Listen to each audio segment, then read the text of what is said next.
Hello, everybody. My name is Nathan Bird, and this is my wonderful wife, Lacey Bird. And during this video series, we're covering over tools that you can implement into your marriage that will help you thrive and not just survive.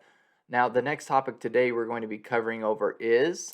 We are going to talk about the relationship killer, unmet expectations. What happens a lot of the time is we foreshadow how our partner will respond to something that we're doing, and we do that through our own perspective, right? We do it through how we would respond to that and how we would feel when our partner is somebody completely different. They have a different background than us. They have different upbringing. They have a different perspective completely. So it's important to understand and get to know your partner's strengths and weaknesses as well as your own so you can work together more dynamically.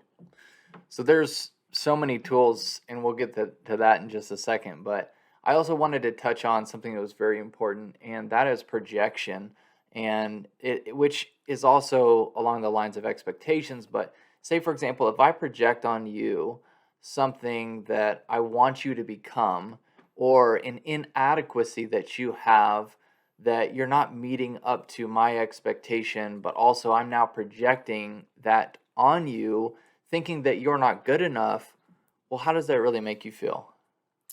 It doesn't make me feel good at all. Yeah, so, so many times in marriage and in relationships, we do that. We will share with somebody, what we expect them to be, and then we basically are putting these unattainable goals or, our own thought process to, that person to basically be that person, and Can you it's think of difficult. a time when you did that? Well, for you, it's, for me, sometimes I'm very analytical in my approach in certain things, and I can remember, having this standard that I've set, both for myself and then people that I work with in business. Well, I remember coming home once and you had cleaned the entire, you've cleaned the entire house that we were at. It looked actually really, really good, but I still found the smallest little thing to say, hey, you forgot this right over there. And I feel like it's almost a projection as well.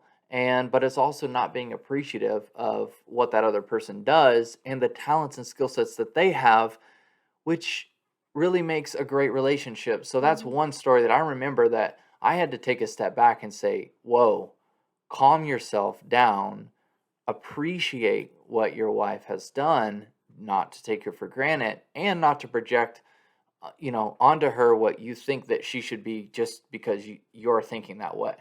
Yeah, I think the more that you can understand yourself and the more that your partner can understand themselves, and then being able to come together and talk about those differences, I think is really powerful because a lot of the times we go into a relationship and we expect them to be just like us. We expect them and if they're not, we're trying to like grow them into that or Yes. coach them into being more like us. You're not like me? No, Oh, and it's not, dang it. and we can butt heads, especially as driven individuals who know my way is the right way. But the reality is we have different strengths, and there's several different tools that we've used to find our own strengths.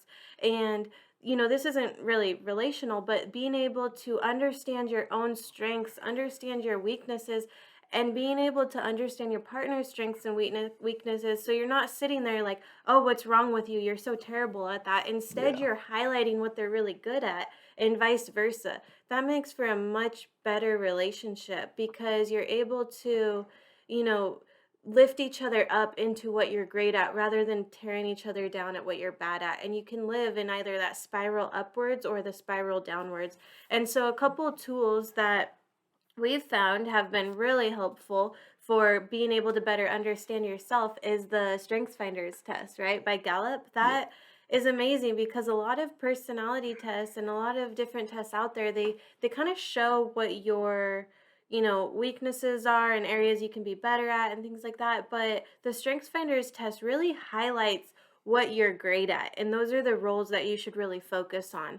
The other ones that I've found personally really helpful is the Enneagram test. It's the Enneagram number test, and it helps you kind of identify your personality traits and some different like sub traits and things like that, and just going deeper and better understanding where your strengths are, where your weaknesses are, so that you don't have to feel like you're being torn down when you're falling short in an area, because it can be really easy to do that and just feel like, oh, I just can't do anything. Well, no, that's just not your strength, and you're not living in that strength. Hmm.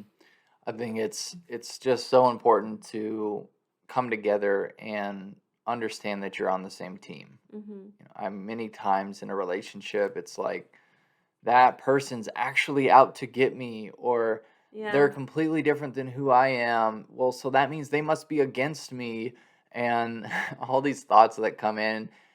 And really, at the end of the day, you're together for a reason, and you're together to, what I said earlier, is to thrive in your marriage and not just survive, not just be roommates, not just, come together. Because if you're married and you've committed for a long-term commitment, then it's worth fighting for, it's worth building, Mm. and it's really worth working on yourself in order to better the marriage for the long run. We're actually finishing up a book called Beauty and Battle. That's what it's called, right? Yeah. The Beauty and Battle. And one of the really amazing distinctions that they make in that book is a lot of married couples, and we've definitely been there, spend so much of their time fighting each other face to face, and fighting each other like, you're not good enough, you're not doing this right, why are you doing that, why didn't you clean that spot on the window, right? Instead of recognizing each other's differences and strengths, coming together and fighting shoulder to shoulder against the real obstacles in life. And that's really such a beautiful depiction of what it is, right? When you start understanding your partner and you start understanding yourself better, you can then better come together and communicate those differences and say, hey, this is what I'm really good at. This is what I love to do. This is what I really don't love to do. So I don't want to do that, right? And then vice versa, and being able to come together and tackle the real obstacles in life. Yeah. And tackle the obstacles we will, and you will as well, by coming together as a team to making your marriage what? Thrive. Not just survive. Thank you so much for watching the video. If you guys liked it, feel free to subscribe and also share it with people that need to hear this message. We look forward to seeing you on another video.